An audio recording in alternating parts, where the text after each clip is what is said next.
Thanks, Megan.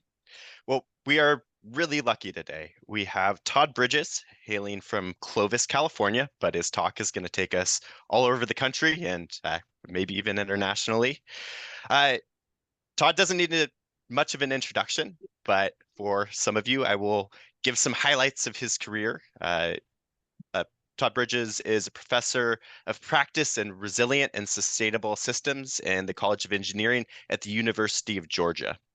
Prior to joining UGA in 2023, he served for 17 years as the senior research scientist for environmental science for the U.S. Army and the U.S. Army Corps of Engineers. Over his 30-year career with Army Corps of Engineers, Bridges led over 250 million in research projects and programs. In 2010, he founded and then led the Corps' Engineering with Nature program.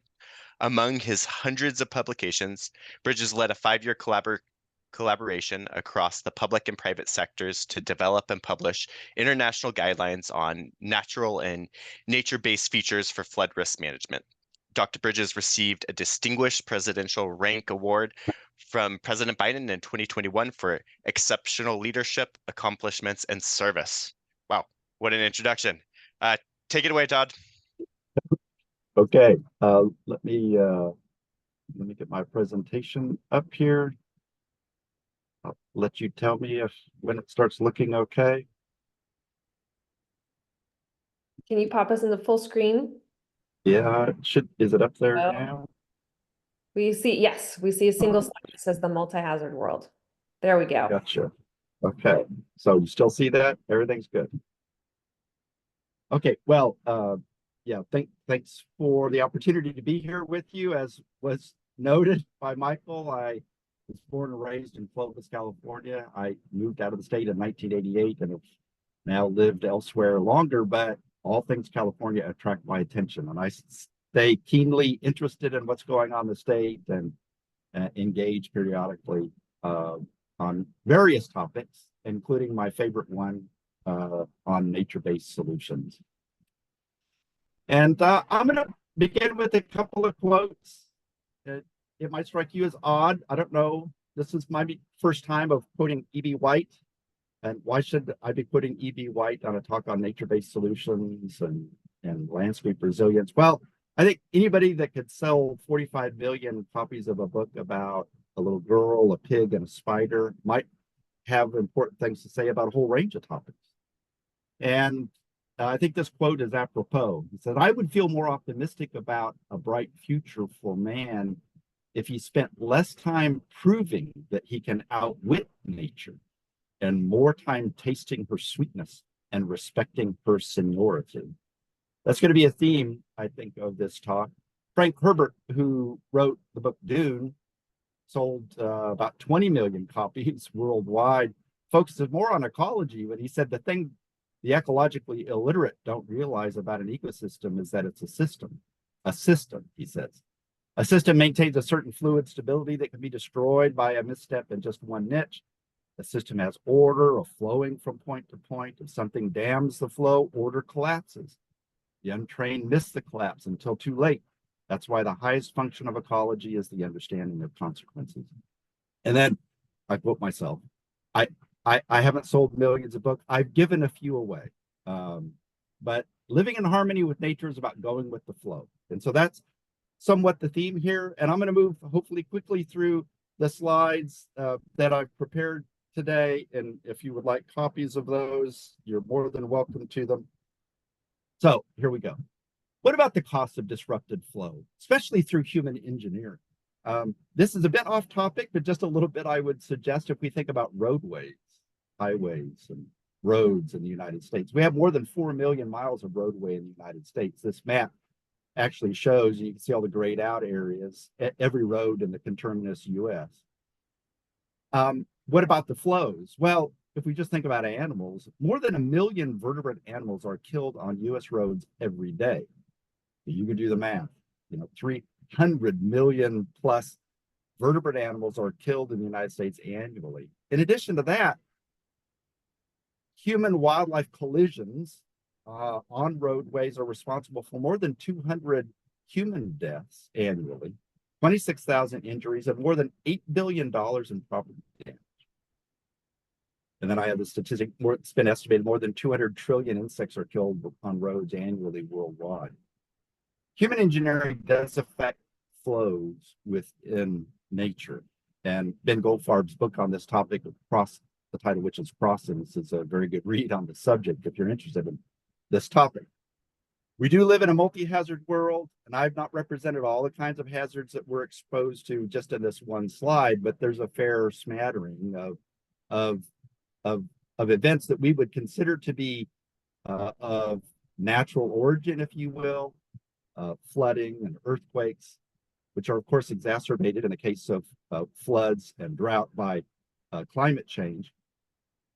If NOAA tracks climate and weather-related disasters, and since 1980, as of June 2024, since 1980, there have been $383 billion weather or climate disasters in the United States. 383. And the total economic damages from weather events, $2.7 trillion in the United States. In addition to that, more than 16,000 people in the United States have been killed by these events since 1980. I think those data illustrate something that we probably all appreciate, is that there's a problem. And one of the problems has to do with the nature of our legacy infrastructure and the intersection between infrastructure and our approach to engineering and climate today. So if we just look at infrastructure as it exists, here are some numbers for the United States. So in the 20th century, this is what we collectively built together. Again, 4,000 miles of roadway. The numbers are impressive. Did you consider in actually much less than 100 years that we build this much stuff in the form of infrastructure? 90,000 major dams in the United States. We know with actual certainty that in the year 1900, there were 119 dams in the United States. It was a small number. It was easy to count them. So in a period of less than 100 years, we built 90,000 dams in the United States that impound 600,000 miles of river. 600,000. That's true landscape scale engineering. And with lots of consequences to the way that the planet works. This graphic here, published in a paper in Nature in 2020, marks a milestone on planet Earth where the amount of human-made mass, so-called anthropogenic mass, in the form of materials we use to construct infrastructure, like concrete and asphalt, metal, aggregates, etc., now exceeds the amount of that kind of mass on the planet, now exceeds the total living biomass on Earth at more than 1 teraton. That's 10 to the 12th metric ton. That's phenomenal to consider. In fact, the doubling rate of human-made mass on the planet in the 20th century is 20 years. And you can see that curve really doesn't show much sign of letting up, with lots of consequences for us. One of the types of disasters that we're experiencing, of course, is failure of our infrastructure. Just a few days ago, last week, May 31st, which is National Dam Safety Day, May 31st selected to commemorate the failure of the South Fork Dam near Johnstown, Pennsylvania, which failed on May 31st, 1889, and killed more than 2,000 people with the consequent flood on the Conemaugh River. Today, actually, June 5th, is the anniversary of the Teton Dam failure in 1976, an event that killed 11 people. It's been estimated produced $2 billion in economic damage when that dam failed as the reservoir was being filled for the first time. We really, the planetary predicament, as I call it here, is really a combination of hazards like flooding or drought, climate change, which is changing the nature of those hazards, and this third important element, which I've described here as landscape transformation through engineering. I've reflected that in terms of, dams, and the statistic I quoted There's about 250,000 square miles of paved surface on the planet today, which has been estimated. That's about the size of Texas. Or you consider how many levees that we have in the United States. You know, in the official database, we have, you know, roughly 25,000 miles of levee, but you can look, and using remote sensing, you can actually see there's probably more than 100,000 miles of levee that have been constructed in the United States today.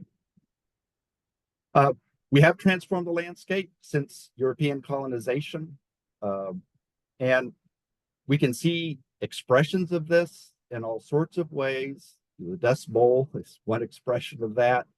The state of groundwater, which we're going to talk about at some length here, and where you have a lot of your focus within this community, and also what has happened to forests. This quote here is from Mark Reisner's book, Cadillac Desert. He said, New England was completely forested in 1620 and nearly deforested 150 years later. Arkansas saw 9 million acres of marsh and swamp forest converted to farms. Through such Promethean effort, the eastern half of the continent was radically made over, for better or worse. And then he says, the West can never be, the West never can be. There is too little water to begin with, and water in rivers is phenomenally expensive to move. So there is also a nexus between agriculture, the significant source of transformation on our landscape, water, and infrastructure itself. There are about 2 million farms in the United States. That amounts to about 900 million acres of farmland in the United States. And the number one agricultural state in the U.S. is something that you all know, it's the state of California, with about $60 billion in annual gross farm receipts. And another trivia question, where does Georgia sit in that ranking? Now my home state. We're actually number 16 at $14 billion of annual gross farm receipts. The Bureau of Reclamation and its work across the West is important in regard to this transformation in respect to agriculture.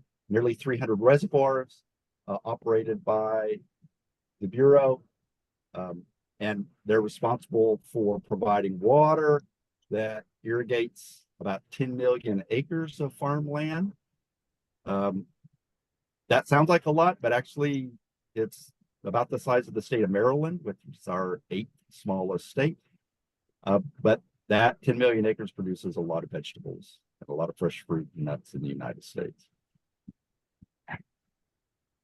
This intersection with water also relates to the hazards and the hazards of flooding. The most destructive river flood in U.S. history, perhaps I think probably the most destructive flood in U.S. history, even considering coastal flooding, was the flood of 1927 on the Mississippi River.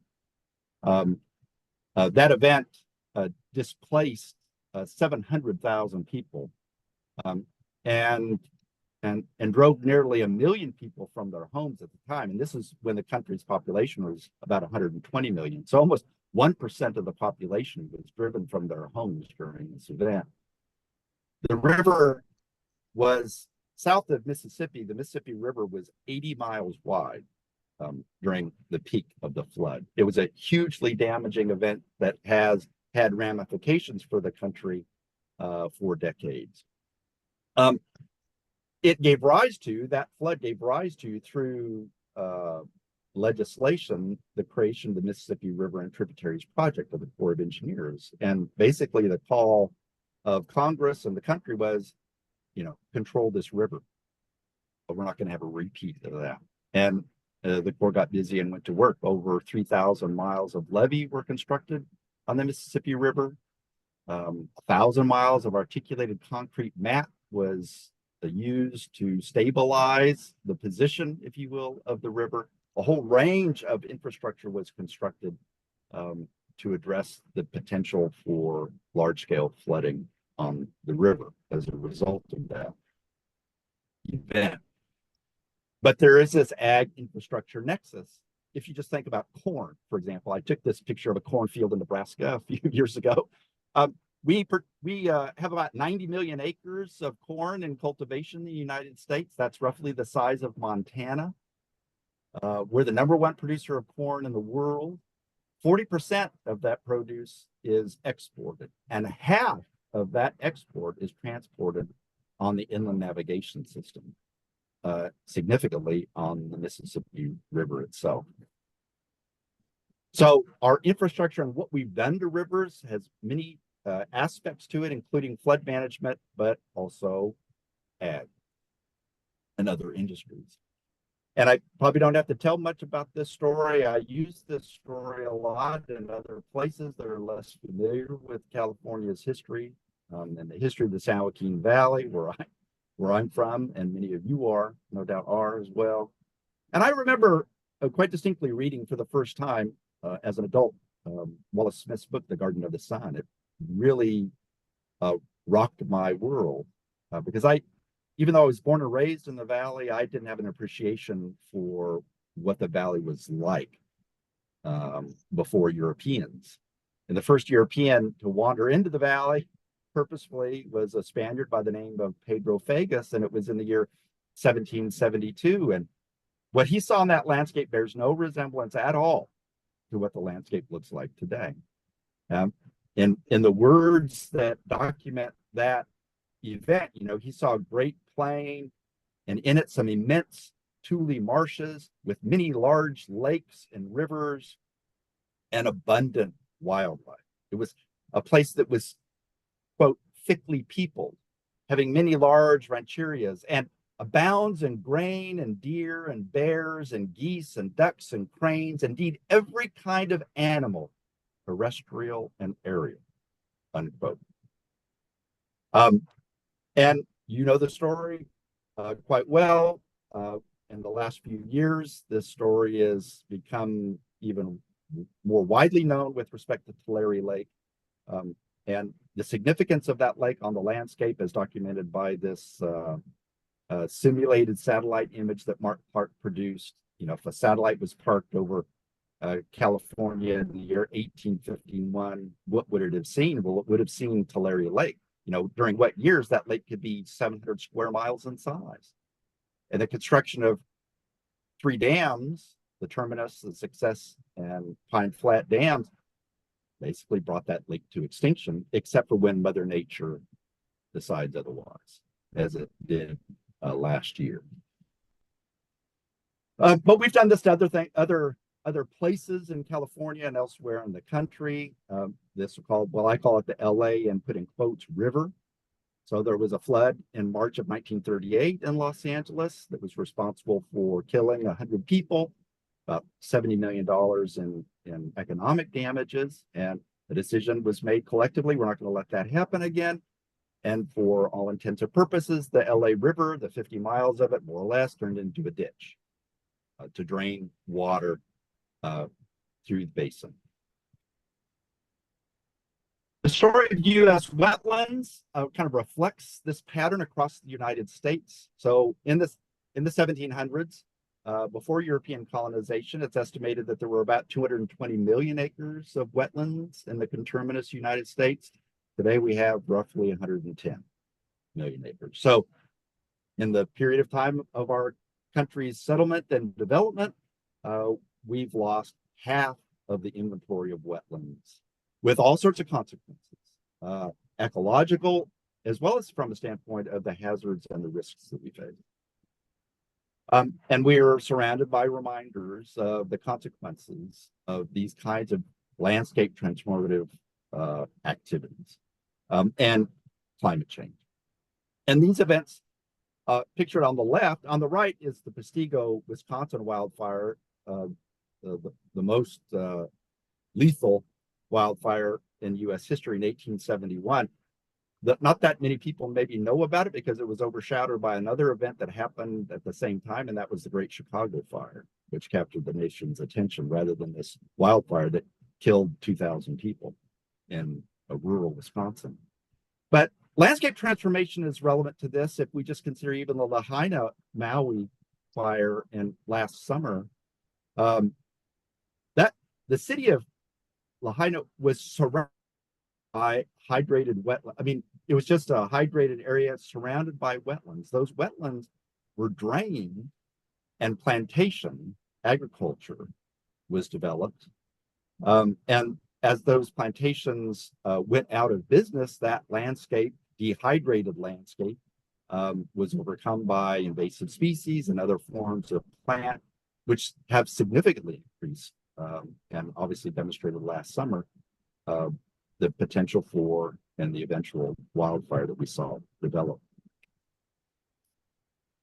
And then we have these swings between events. Climate change has a conundrum in these swinging events from flooding to drought, which is not just an issue in California. Maybe California shows it in its most glorious manifestation, perhaps. But these kinds of swings are characteristic in other places across the country and around the world.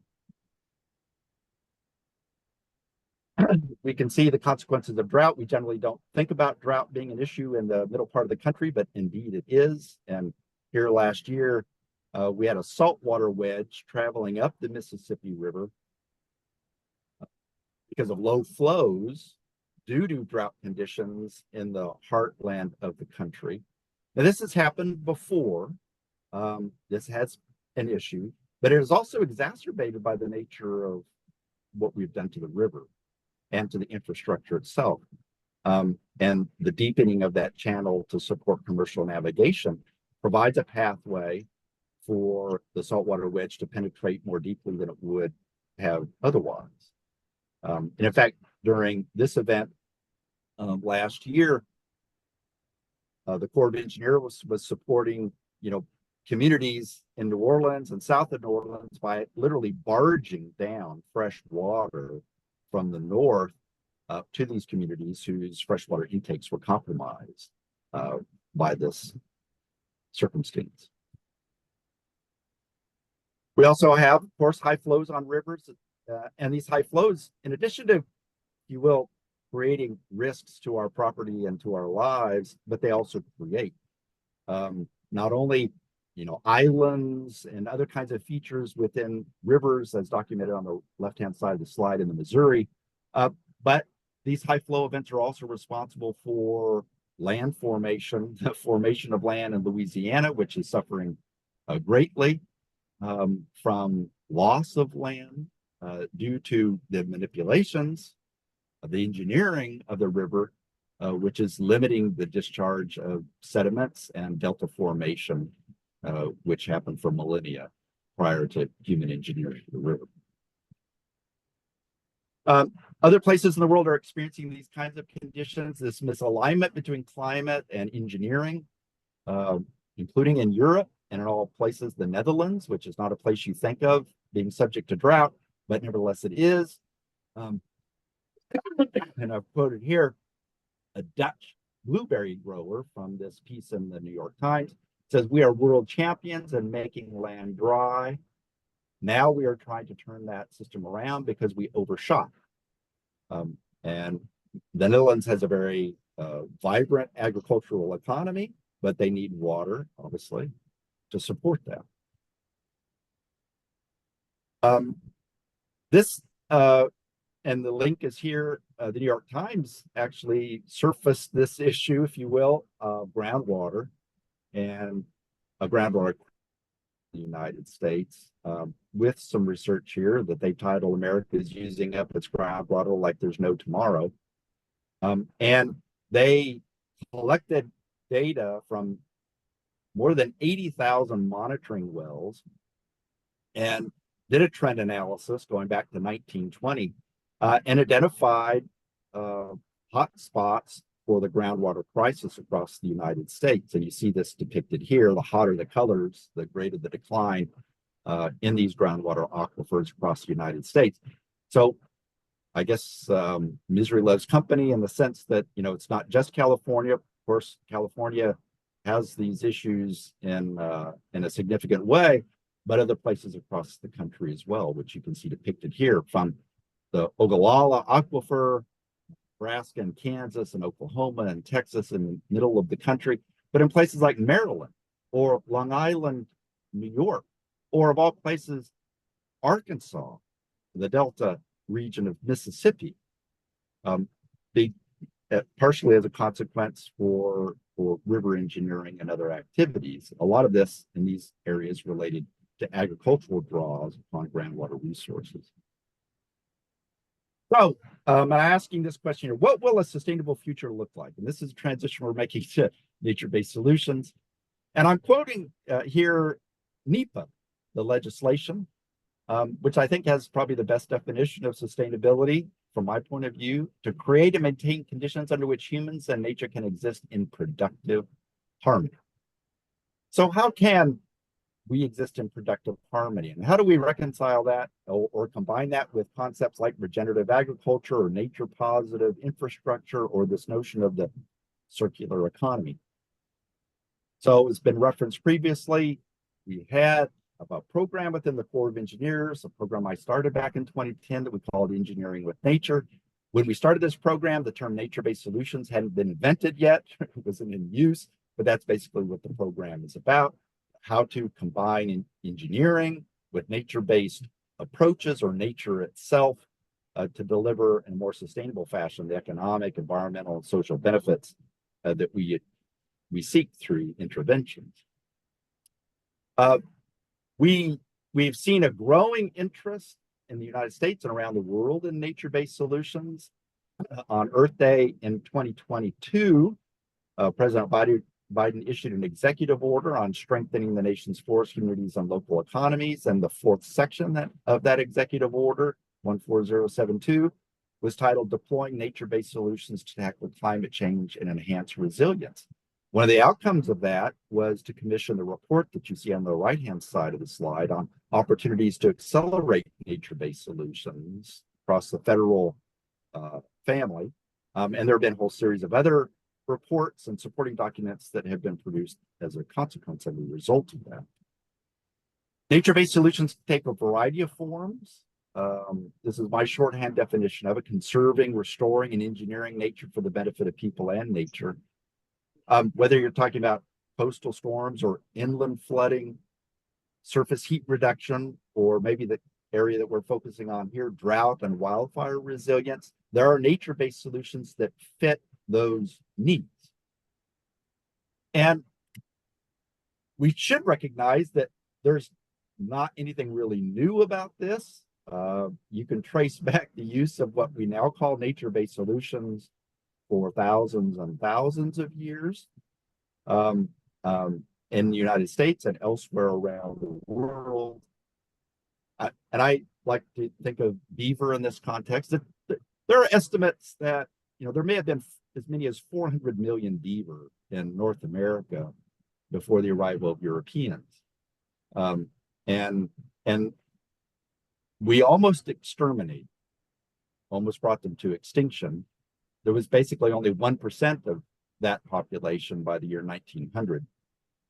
But these animals essentially controlled the hydrology of an entire continent without the benefit of 3 semesters of calculus or a professional engineering license.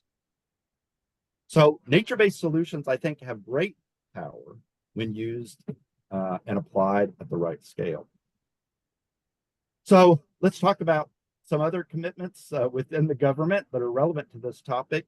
Just this past Earth week, if you will, in April in 2024, the administration announced a new set of goals related to restoring lakes, rivers, streams, and estuaries and wetlands in the United States.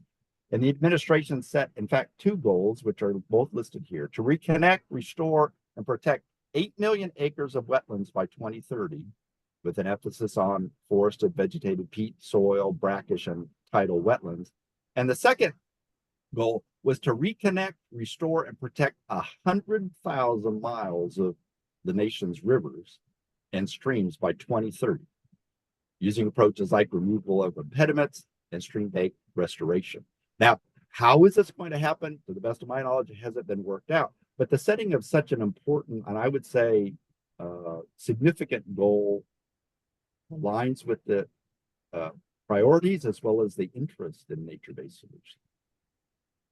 With respect to the Corps of Engineers, Assistant Secretary Michael Connor, back in July of 2022, so 2 summers ago, issued a memorandum on drought resilience, recognizing that the Corps of Engineers Canada does support drought resilience and gives a number of examples by which the Corps could exercise its existing authorities and programs to support drought resilience, including this quote here, highlighting a project familiar to all of you, the YOLO bypass, says existing congressionally authorized investigations can support drought resilience that require the study of multi-purpose and benefit water resource projects and drought impacted regions, particularly with those with opportunities to integrate nature-based features. Just this past Earth Day, just 2 months ago, Secretary Connor issued a memorandum on the incorporation of nature-based solutions in civil works projects within the Corps of Engineers. And just some quotes here with respect to that. I celebrate the publication and the direction that Secretary Connor has given to the agency, which has a tremendous potential as an agency to implement nature-based solutions at scale. And just this middle quote, nature-based solutions should be evaluated with the same rigor and attention as other alternatives. So there's great potential within the Corps and with other agencies as partners to implement at scale these solutions to make a difference. The YOLO bypass, which you all know very well,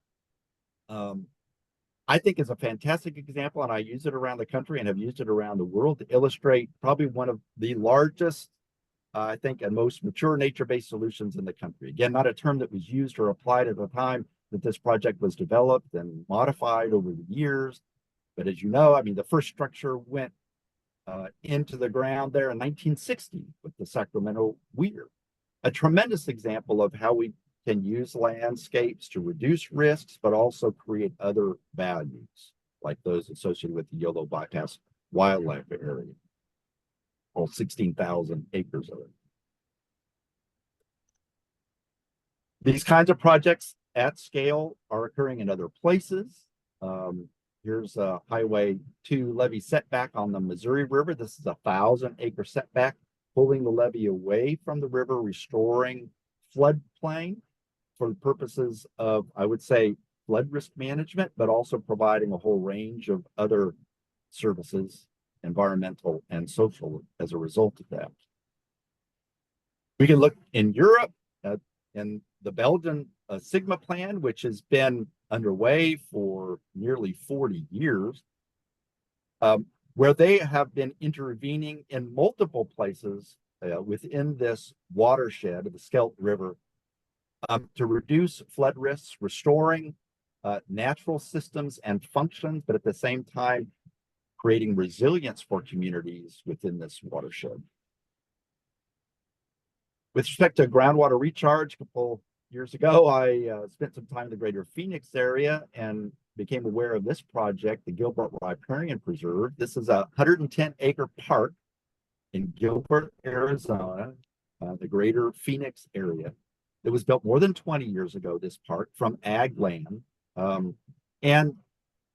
They constructed 7 ponds on this park that received, the water received by these ponds essentially is 100% wastewater from the wastewater treatment plant in Gilbert. And these ponds receive up to 10 million gallons a day. And the purpose of this park and these ponds is groundwater recharge. And best estimates are that they have raised the aquifer underneath this park by as much as 30 to 40 feet over that 20-year period of time. And it's a great place. It's a beautiful place. A lot of people were out there the day that I visited. More than 300 bird species have been documented using the habitat at that site. It's a great example of how we can integrate nature-based solutions even into cities and urban environments. This is a nature-based solution on the Atchafalaya River in Louisiana. Doesn't have anything to do with climate risks per se, but in this case, the Corps of Engineers New Orleans District modified the way it was managing dredge material and simply provided the sediment back to the river. You can see in the middle upper photograph these circular deposits of sediment that was made with a cutter head dredge. And the river built When it was supplied with the material, the river built its own mid-river island, which you see there just below those two circular deposits. 85-acre island filled with native plants and animals that is also providing engineering function, because that island, once it developed, changed the flow of water, the hydrology of the system, such that that section of the river actually requires less dredging now than it did before, and actually saves up to $4 million a year in less dredging costs because that island is in the system. Agriculture is in the process of changing, I would say. How long and how fast that change will happen depends on a lot of variables. But regenerative agriculture and water infrastructure, there's a lot of intersections here. If you're interested in this topic, I can commend to you Carbon Cowboys. Very well done series of short kind of documentaries talking to these farmers about why they're making these changes in their practice and bringing farming and ranching, into a more harmonious circumstance with regard to Mother Nature and nature's systems. So looking at nature-based solutions and this idea of kind of going with the flow, I'd want to hit kind of these themes here of nature first thinking, the human factor, multi-purpose benefits, upscaled partnering, guidance, and storytelling. And another quote from Aldo Leopold, we abuse land because we regard it as a commodity belonging to us. When we see land as a community to which we belong, we may begin to use it with love and respect. So with that in mind, one of the approaches that we need to begin to infuse within our planning and our designing and our engineering is what I call nature first thinking. Maybe an abrupt way to say this would be, before we decide we need to pour some more concrete, why do we think about how we can leverage nature and its systems itself to accomplish the purposes that we have in mind? And what we've been doing to help in this regard is working with landscape architects in combination with scientists and engineers and projects to kind of re-envision what projects could look like by leveraging the natural to support the human. And there are a whole series of reports that have produced within the Engineering with Nature program and things we're doing at the University of Georgia that you can access from the Engineering with Nature website in that regard. We also need to elevate the human dimension of our projects, and I'll get back to this in just a moment, but more and more science has been produced over the last couple of decades documenting how important contact with nature, exposure, and time in nature is to human health and well-being, both physical health and mental health. And this is something that Frederick Law Olmsted, the father really of landscape architecture, understood, I think, in his bones when he said it is a scientific fact that the occasional contemplation of natural scenes is favorable to the health and vigor of men. Now we can use an MRI to prove to ourselves that that's the case. Here's another example of change underway within the Army Corps of Engineers with the publication of a draft rule in the Federal Register for the agency's specific procedures for what is called the Principles, Requirements, and Guidelines. This is basically the rule book by which the Corps of Engineers guides itself in making decisions using, if you will, benefit cost analysis. And if you have not seen this draft rule, I would encourage you to read it. It won't take you that long. The expectation is, hopefully, they stay on track that this rule will be published soon as final. But I'll read just one element of this. It broadens the way in which projects will be evaluated. But one example of this I'll highlight here. The second paragraph, full consideration and reporting on non-structural and nature-based alternative action shall be an integral part of the evaluation of federal water resource investment alternatives. And a full non-structural, in addition to a full nature-based alternative, will be included in the final array of alternatives. Non-structural and nature-based aspects should also be included in the other alternatives in the final array when appropriate. That's very significant on many levels. So partnering, if we're going to get different kinds of outcomes with the way we approach infrastructure and our relationship with nature and our systems, then we're going to have to figure out how to partner differently. And you might think about, maybe the industrial ecology of nature-based solution implementation. There are lots of organizations represented here, and I don't mean this to be an exhaustive set, but there are historical connection points between these organizations. If you consider what we've done and how we've approached business in the past, what I'd like you to think about is what kind of connections and the nature of those connections. What do those connections need to be in the future to actually realize full implementation of nature-based solutions? I suggest to you, it's not just overlaying the existing structure. We need to develop guidance for our planners and for our designers and for our engineers. And back in 2021, mentioned during the introduction, we published an international guideline on natural nature-based features for flood risk management. It's a 1,000-page technical document highlighting opportunities and approaches for coastal as well as river nature-based solutions focused on flood risk reduction. More than 8,000 copies of this document been downloaded to this point, and it's freely available on the Engineering with Nature website. We need more guidance for sure. And we need to figure out, and we need to be able to tell stories. Tell stories to spark, I say here, conversation and progress. We started in the Engineering with Nature program publishing a series of, they look like coffee table books on purpose because we wanted people to kind of be drawn into the potential of nature-based solutions, called the Engineering with Nature Atlas series. In fact, the Engineering with Nature program just published the 3rd volume of this Atlas series, and you can download it from the Engineering with Nature website in electronic form, free. Again, as I said, I haven't sold any books, but I've given a lot of them away for free. The idea is now we have, basically 200 project examples from the United States, from within the Corps of Engineers existing practice, and from partners around the world, really, that show what these projects look like and how they work. I actually, tried my hand at travel blogging a little bit, and you can also access this at the Engineering with Nature website. When I published a few travel blogs based on a recent wandering in California focused on these kinds of opportunities, but podcasts and such. We need to all get better at telling stories about how we can harmonize with nature. I think one big opportunity for doing this is another commitment that President Biden made for the government back in 2022 and his Earth Day executive order was to commit the government to producing the first ever national nature assessment.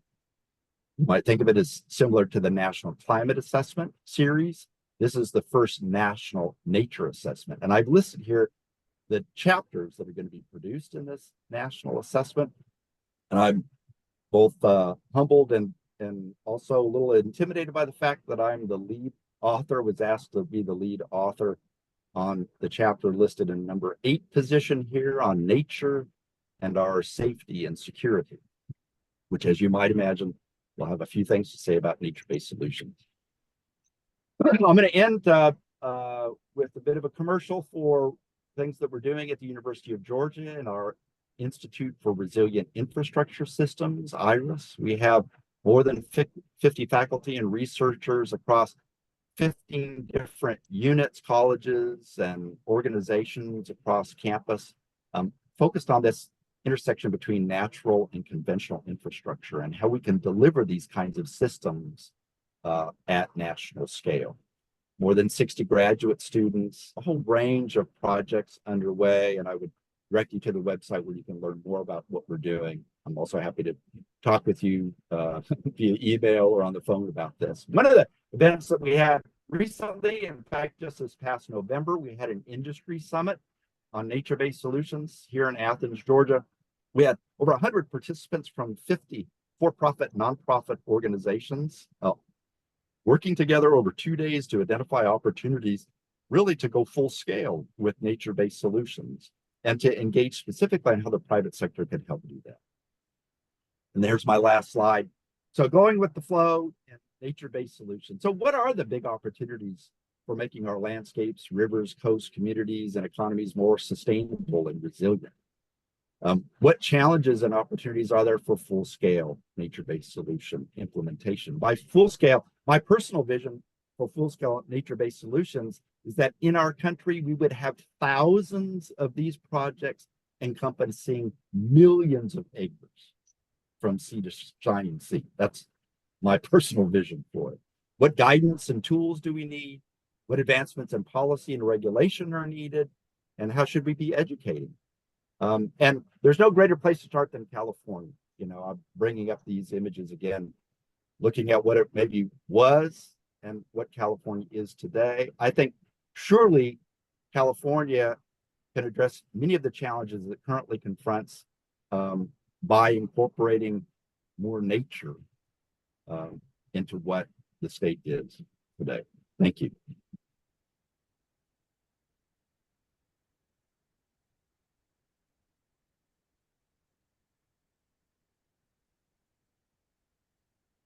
Wow, fantastic talk.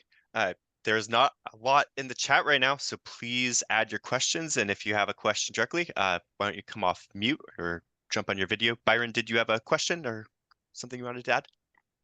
No, I don't have a question. I was just showing my face. I figured it'd be a little chatting at the end here, so just present. Thank you very Fantastic. much, Todd. It was a great talk. Yeah, sure thing. I'm also Quite enjoyed happy it. to I'm also happy to take rebuttals. You know, people think I've overstepped, you know, or exaggerated.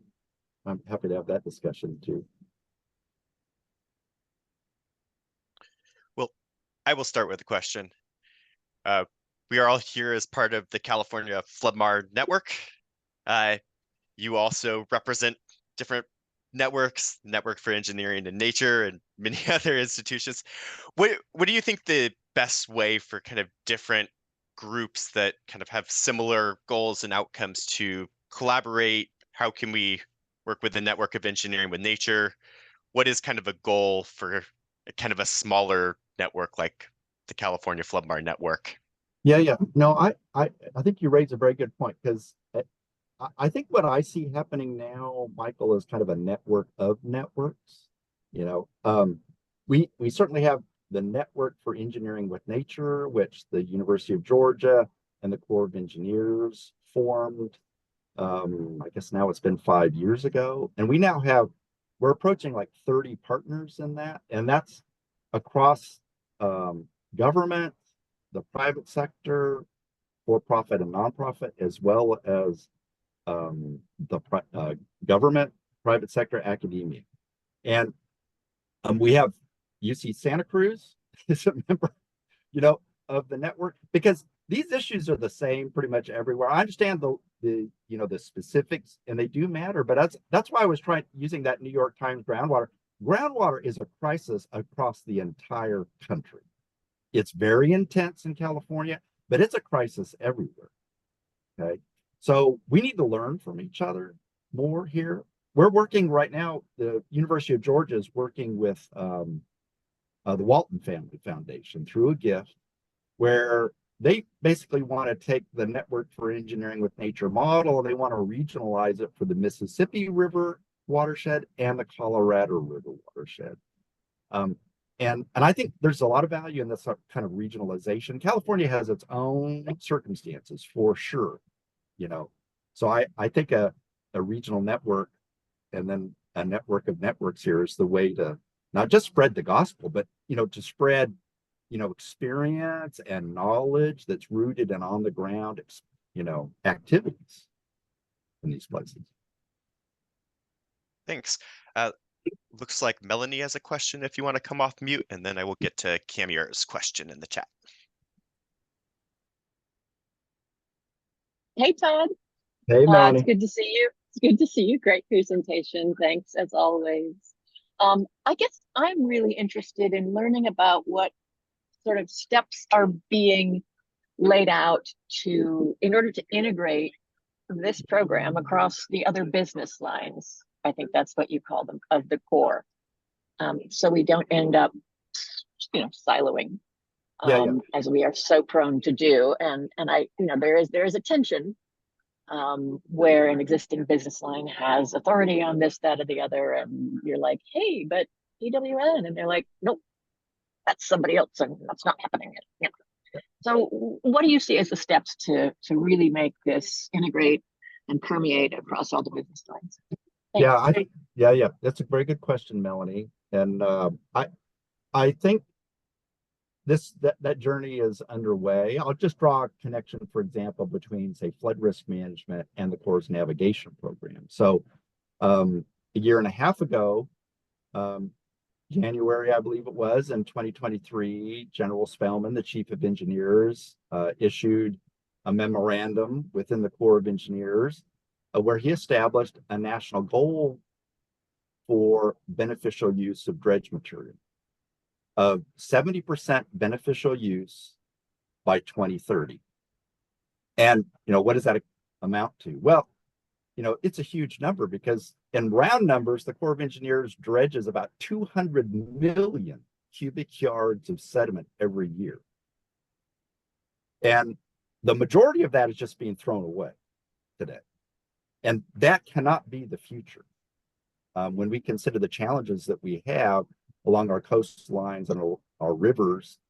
So there's clearly an intersection between flood risk management and the navigation program, which have been interacting, but I think through nature-based solutions, there's a connectivity there that can be expanded dramatically. And of course, with the ecosystem restoration program within the Corps that exists, but I think I think there's a very strong argument to be made that we need to approach even ecosystem restoration in a classic sense differently than the way we did in the past. That is, what are the engineering services, if you will, if you let me use that term, can we derive from this ecosystem restoration project? And, like LunchMAR, I mean, that's exactly right. Recharging aquifers is exactly an engineering function that restoration can accomplish. And we need to understand that and be implementing that as a part of restoration design.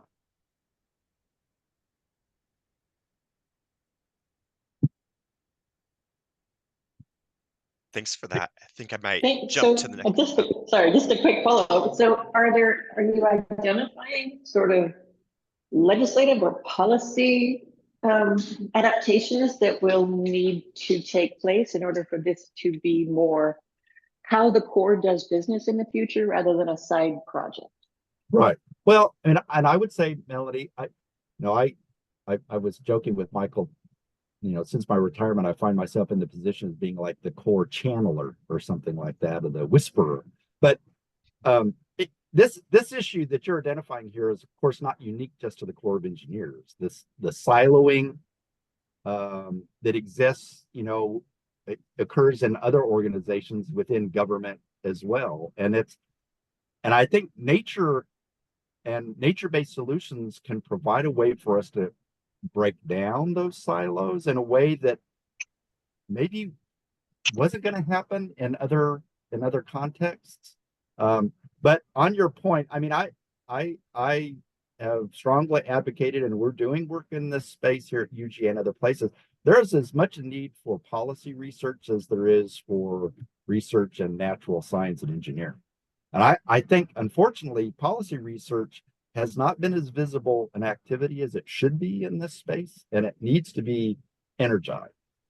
So to be able to identify these opportunities, to be able to provide information to decision makers and legislators so that they can act on that information.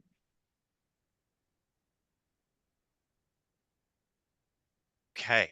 I'll just call it. We are at 1:30. I think we can stay for a couple more minutes if anyone else has some extra time, but we'll probably not go much more than 5 minutes, but we'll get to a couple other questions.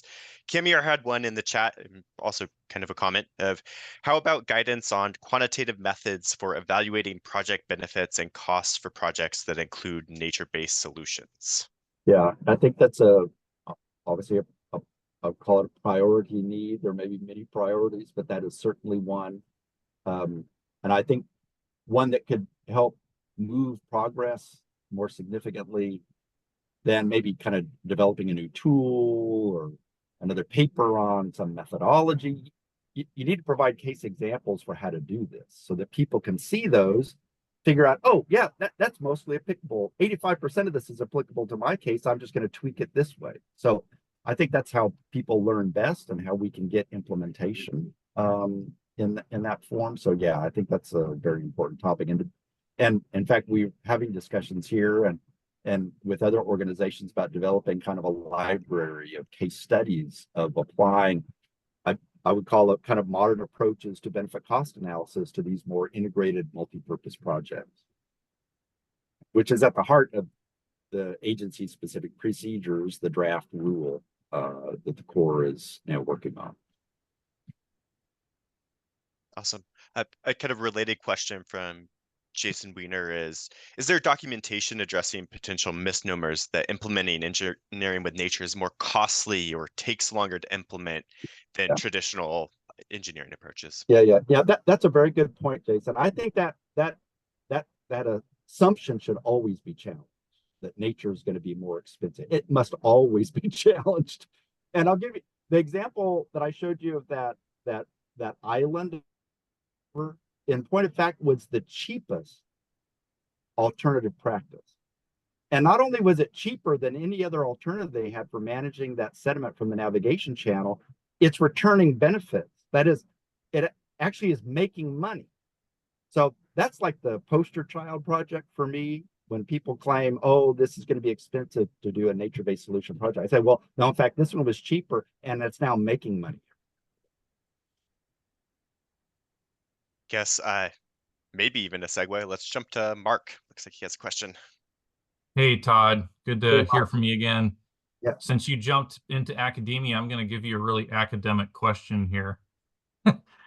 Do you see in this new benefit quantification world, do you see a distinction between what I'll call natural capitalism, ecosystem services versus OSE, regional economic quantification? And what I'm driving at here is we have long, the Army Corps, a lot of different entities have long quantified both the ecosystem benefits and more obviously the economic benefits of a project.